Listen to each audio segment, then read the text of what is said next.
Hello, my friend.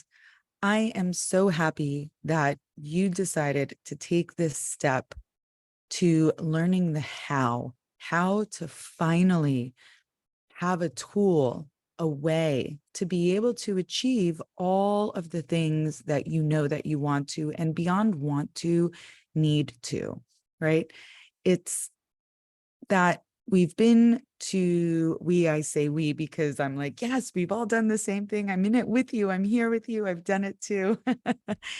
But we go to therapists and we learn about our past and our history and why we are the way that we are and our repeated behavior. We go to Reiki healers, astrologists, healers, yoga, we take pharmaceuticals, we do all of these things, just trying to get to and understand the how. How do we become?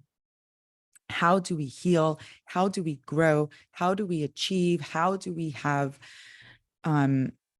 more self-esteem and faith in ourselves and faith in our lives? And yes, I do claim that meditation is the way. Although downloading meditation apps or bouncing around different meditation practices, they can be wonderful when you are addressing something specific.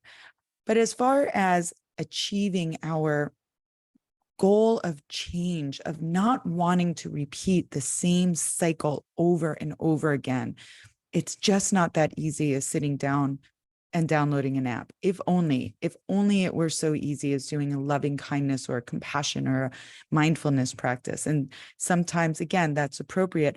Other times it may actually aggravate the situation. So, and to elaborate just one more point on that, we're trying to stop our minds from overthinking, because it's that overthinking, those repetitive stories, those repetitive patterns that keep us in the repeated life experiences that we face. So what we really want to do is to be able to slow and focus our minds. I'm getting a little ahead of myself. So when we're bouncing all over the place in our meditation practice, doing multiple different practices, it's supporting that perpetual movement of the mind that we seek to slow down, that we seek to focus. So what I've created here is a 7-step method to walk you into a steady daily meditation practice. This is a general practice. It's something that, unless you have specific breathing issues, that focusing on your breath can actually be triggering or aggravating for you.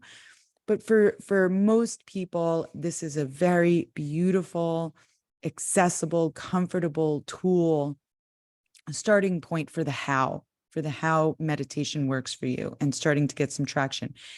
If you do have some breathing issues, then you can change the focus of awareness to a certain happy sensation in your body.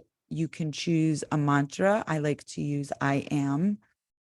No specific direction as to what I am means or what that label is, but just I am. So let me continue. This is a breathing practice. A focus object of meditation is the breath. So my practice is the 7-step method of studying and strengthening your mind to experience greater balance and joy. And greater balance and joy can sound kind of vague, but isn't that what we're looking for? We're looking for balance. Life is going to include suffering. It's just life. And that we experience suffering because we love. That's why we suffer, because we care, because things matter. And the only way to avoid suffering is to cultivate being a sociopath, or maybe, have a lobotomy. And I don't think either one of those are the option or the goal. So we want to adjust our relationship with suffering. We want to have a tool to be able to navigate through it with self-awareness, with awareness of what's happening in our environment. What we understand is, when you get into science-backed terms, this is metacognition, this open awareness of what's happening around you and where you are within that. But I'm going to get more into that. So joy for me is a result of balance, just being able to be balanced, not having things take me out so thoroughly as they used to. And when things do take me out, being able to be present in that experience, in that growth, in that space of grace, because deep suffering does hold grace. So my practice is an intelligent, if I do say so myself, step-by-step meditation system that I've drawn from 25 years of education and experience. I've tried the practices, I've tried the therapists, I've been on the antidepressants, I've been there, and this is what worked for me, and hence I'm sharing it. I've extracted these 7 techniques that have proven most effective, resulting in a sequence that's very simple, it's efficient, and it achieves goals in a shorter period of time than bouncing around through different meditations because it's straightforward. It's straightforward. Furthermore, what I love about this practice is we begin with our outer environment and we begin honing our awareness more inward, inward, inward to ourself, which is where we seek to be. There's really nothing outside of us that's going to bring us a sense of peace, a sense of self-centeredness, being centered in ourself. That comes from within, and my practice guides you within. Now, there are many reasons that you may have found me. Perhaps you did a Google search, perhaps you search things on social media, maybe word of mouth, hopefully somebody shared with you that this program works. And perhaps in those searches or in your general search, what you're searching for is having healthy self-esteem. Maybe it's finally achieving goals, which for me translates to setting aside self-sabotaging behaviors. Perhaps you're experiencing better relationships. My teacher, one of my teachers, the late, great TKV Desikachar, defined meditations through yoga as relationship. And he said that you know that it's working because your relationship with others improve. Your relationship with others improves as a result of your relationship with yourself improving. And that, I believe, is the ultimate goal of all of this. If I could identify one goal of meditation and doing this work, it would be that.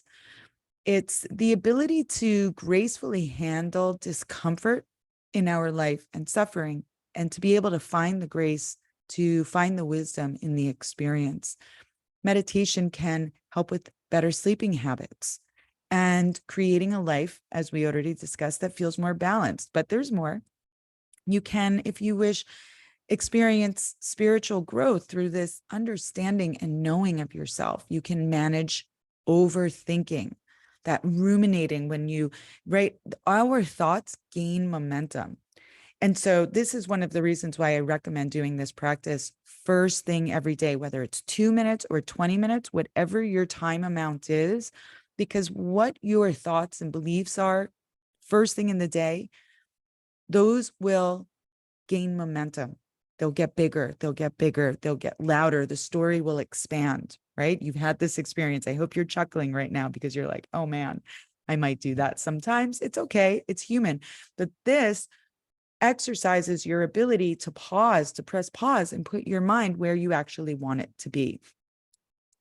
A wonderful result of meditation or opportunity through meditation is to intentionally manifest a line. Right? That's deeper to go into right now, but it's a thing. And meditation also assists in ending toxic beliefs and behaviors through witnessing ourselves. And that happens non-judgmentally and with compassion because we're human. So we stop beating ourselves up. We can manage our anxiety and depression with meditation. And I have absolutely experienced this after having suffered 2 very intense experiences with postpartum depression, as well as circumstantial life depression, anxiety. These were the tools that helped me get through. No question asked. And furthermore, meditation assists in the process, the very essential and oftentimes referred to selfish process, or I like to refer to it as self-centering process of forgiveness. And through forgiveness, we heal. I love this quote by David Lynch. He says, the thing about meditation is you become more and more you. Look at it this way. You are a diamond.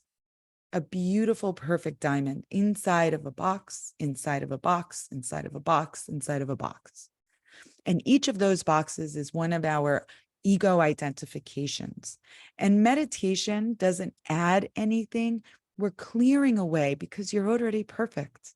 Really, truly, that isn't a woo-woo kind of spiritual thing. You already are a star. You are the same matter as a star, as absolute complete potential. This is the manifesting part.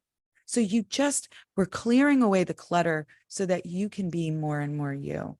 Now, you have heard, and it is so commonly believed that pharmaceuticals, therapy, putting your hands into the hands of a healer, Reiki, yoga, right? That all of these things are going to heal you, but they're not. They may have some effect, and I've experienced so many of them, but truly nobody can heal you but you. And that happens through your mind. And nobody can make the choice to change your mind but you. And it is a choice. So while these other, I consider alternative therapies like pharmaceuticals, therapy, healers, they have their place, but they're not going to change or heal your belief in life experiences. Only you have the power to heal you. And while all of that healing energy work, even with Reiki and body workers and acupuncturists, it feels wonderful, but the results are fleeting. This also applies to jumping around to different meditation practices. It feels wonderful. Do it. I am definitely not knocking meditation. All meditation is good meditation. Do it. Right? But the results will be fleeting. They don't last. They're not going to rescue you.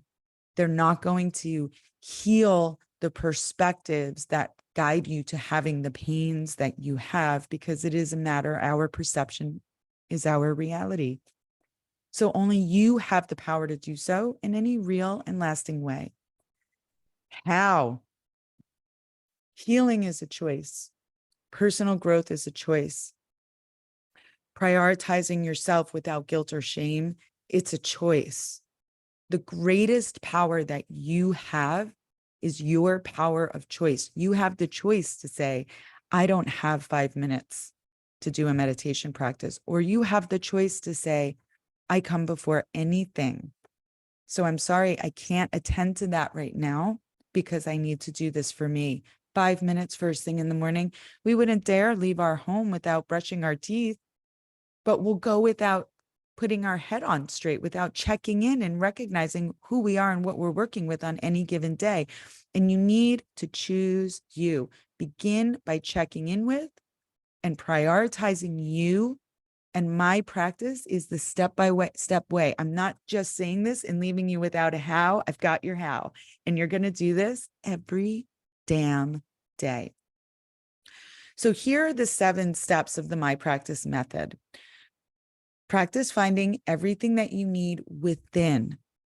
This also aligns with personal responsibility. You are responsible for what you attach to, what you hold on to. This includes people, relationships, beliefs, patterns, right? Everything is within you.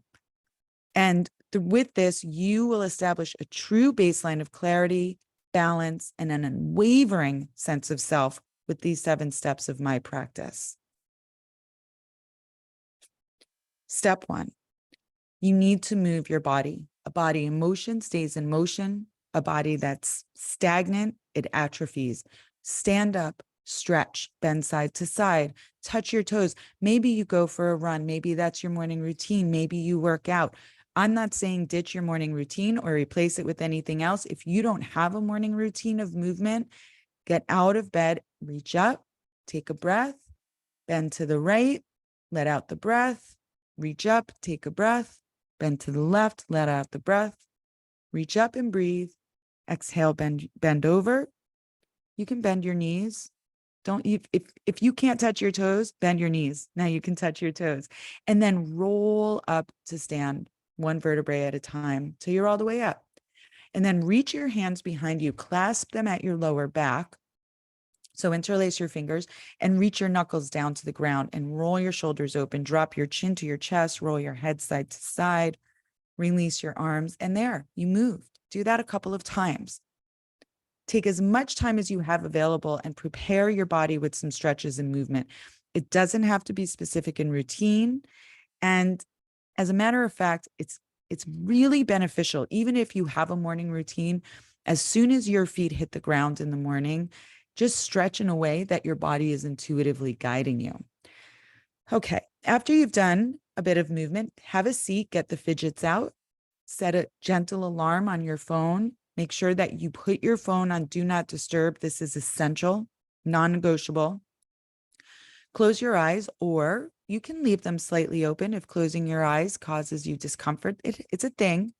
Turn them downward and rest. Find a spot on the earth in front of you, about a foot or so, and just rest your eyes there.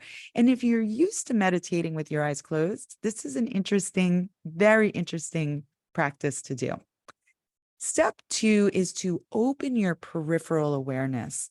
My grandmother was a kahuna in the Hawaiian Una spiritual tradition. And in their meditations, they began with this. They would open their eyes and all of their senses to their peripheral awareness.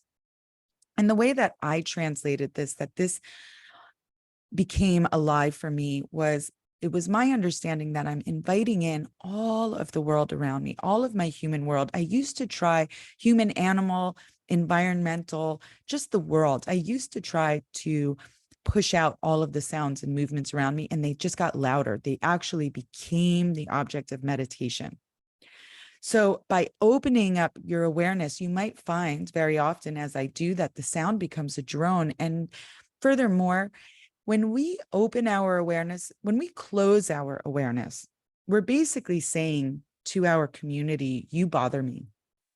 And so we're cultivating having intolerance for each other, and that's not good. When we open our awareness, we're cultivating having acceptance and openness to each other. And this is essential.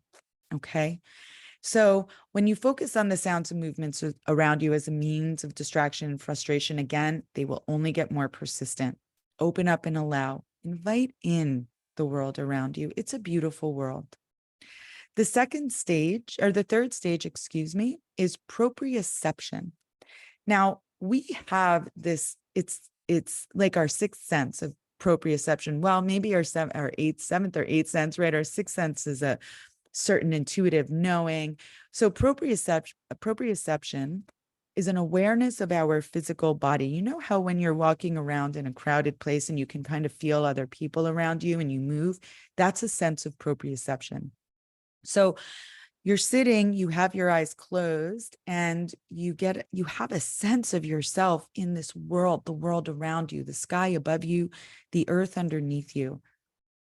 Intentionally connect to this felt sense of your body, your sacred temple, which is the vehicle for the soul to express itself. Feel your temple wrapped around your soul. We move through life in our head and with our awareness outside and all around ourselves, not in this proprioception way, in a very disconnected way. Drop into a sense of embodiment. Feel yourself in the here and now, and with much greater presence. The next step of this practice is a body scan. You'll guide your awareness from the crown of your head to the soles of your feet in all directions, inside and out, allowing your attention to wander around within.